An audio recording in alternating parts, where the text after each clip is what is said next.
राधे राधे। जय श्री कृष्णा। कार्तिक मास की जय। विष्णु भगवान की जय। कार्तिक मास महात्म्य कथा अध्याय 27 में आप सभी का स्वागत है। आप सभी का हार्दिक अभिनंदन है। कृष्ण नाम का आसरा, कृष्ण नाम का ध्यान, कृष्ण नाम का आसरा, कृष्ण नाम का ध्यान। 27वां अध्याय अब लिखने लगा महान, लिखने लगा महान। पार्षदों ने कहा, एक दिन की बात है, विष्णुदास ने नित्य कर्म करने के बाद भोजन तैयार किया, किंतु कोई छिपकर उसे चुरा ले गया। विष्णुदास ने देखा भोजन नहीं है, परंतु उन्होंने दोबारा भोजन नहीं बनाया, क्योंकि ऐसा करने पर सायंकाल की पूजा के लिए उन्हें अवकाश नहीं मिलता। अतः प्रतिदिन के नियम का भंग हो जाने का भय था। दूसरे दिन पुनः उसी समय पर भोजन बनाकर वे ज्यों ही भगवान विष्णु को भोग अर्पण करने के लिए गए, त्यों ही किसी ने आकर फिर सारा भोजन हड़प लिया। इस प्रकार 7 दिन तक लगातार कोई उनका भोजन चुरा कर ले जा रहा था। इससे विष्णुदास को बड़ा विस्मय हुआ। वे मन ही मन इस प्रकार विचार करने लगे, ओहो, कौन प्रतिदिन आकर मेरी रसोई चुरा ले जाता है। यदि दोबारा रसोई बनाकर भोजन करता हूँ तो सायंकाल की पूजा छूट जाती है। यदि रसोई बनाकर तुरंत ही भोजन कर लेना उचित हो तो मुझसे यह नहीं होगा, क्योंकि भगवान विष्णु को सब कुछ अर्पण किए बिना कोई भी वैष्णव भोजन नहीं करता। आज उपवास करते मुझे 7 दिन हो गए। इस प्रकार मैं व्रत में कब तक स्थिर रह सकता हूँ। अच्छा, आज मैं रसोई की भली भांति रक्षा करूंगा। ऐसा निश्चय करके भोजन बनाने के बाद वे वहीं कहीं छिपकर खड़े हो गए। इतने में ही उन्हें एक चंडाल दिखाई दिया, जो रसोई का अन्न हर कर जाने के लिए तैयार खड़ा था। भूख के मारे उसका सारा शरीर दुर्बल हो गया था। मुख पर दीनता छा रही थी। शरीर में हाड़ और चाम के सिवा कुछ शेष नहीं बचा था। उसे देखकर श्रेष्ठ ब्राह्मण विष्णुदास का हृदय करुणा से भर आया। उन्होंने भोजन चुराने वाले चंडाल की ओर देखकर कहा, भैया जरा ठहरो ठहरो, क्यों रूखा सूखा खाते हो, या घी तो ले लो। इस प्रकार कहते हुए वीर पवर विष्णुदास को आते देख वह चंडाल भय के मारे बड़े वेग से भागा और कुछ ही दूरी पर मूर्छित होकर गिर पड़ा। चंडाल को भयभीत और मूर्छित देखकर दिवज श्रेष्ठ विष्णुदास बड़े वेग से उसके समीप आए और दयावश अपने वस्त्र के छोर से उसको हवा करने लगे।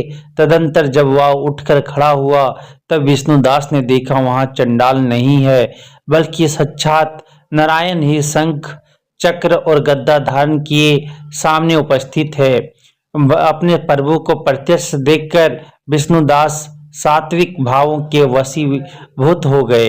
वे स्तुति और नमस्कार करने में भी समर्थ ना हो सके।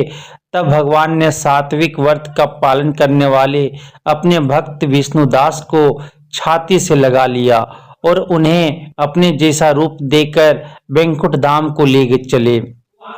उस समय यज्ञ में दीक्षित हुए राजा चोल ने देखा विष्णुदास एक श्रेष्ठ विमान पर बैठकर भगवान विष्णु के समीप जा रहे हैं।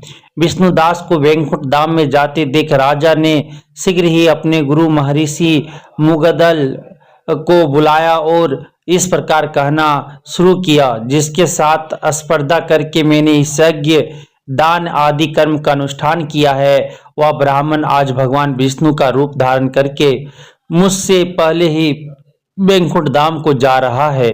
मैंने इस वैष्णव धाम में भली भांति दीक्षित होकर अग्नि में हवन किया और दान आदि के द्वारा ब्राह्मणों का मनोरथ पूर्ण किया, तथापि अभी तक भगवान विष्णु मुझ पर खुश नहीं हुए और इस विष्णुदास को केवल भक्ति के ही कारण श्री हरि ने प्रत्यक्ष दर्शन दिया है। अतः जान पड़ता है कि भगवान विष्णु केवल दान और यज्ञों से खुश नहीं होते, उन प्रभु का दर्शन करने में भक्ति ही प्रधान कारण है। दोनों पार्षदों ने कहा। इस प्रकार कहकर राजा ने अपने भांजे को राज सिंहासन पर अभिषिक्त कर दिया। वे बचपन से ही यज्ञ की दीक्षा लेकर उसी में संलग्न रहते थे, इसलिए उन्हें कोई पुत्र नहीं हुआ था। यही कारण है कि उस देश में अब तक भांजे ही राज्य के उत्तराधिकारी होते हैं।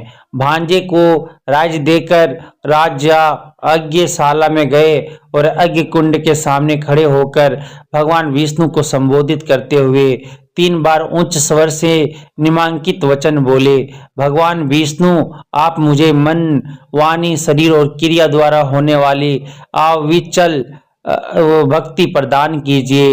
इस प्रकार कहकर वे सबके देखते देखते अग्निकुंड में कूद पड़े। बस उसी क्षण भक्त वत्सल भगवान विष्णु अग्निकुंड में प्रकट हो गए। उन्होंने राजा को छाती से लगाकर एक श्रेष्ठ विमान में बैठाया और उन्हें अपने साथ लेकर वैकुंठ धाम को प्रस्थान किया।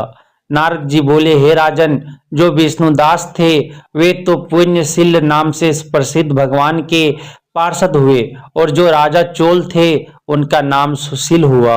इन दोनों को अपने ही समान रूप देकर भगवान लक्ष्मीपति ने अपना द्वारपाल बना लिया। इति श्री कार्तिक मास महात्म्य कथा अध्याय 27 समाप्तम। राधे राधे, जय श्री कृष्णा। प्रेम से बोलिए विष्णु भगवान की जय, कार्तिक मास की जय।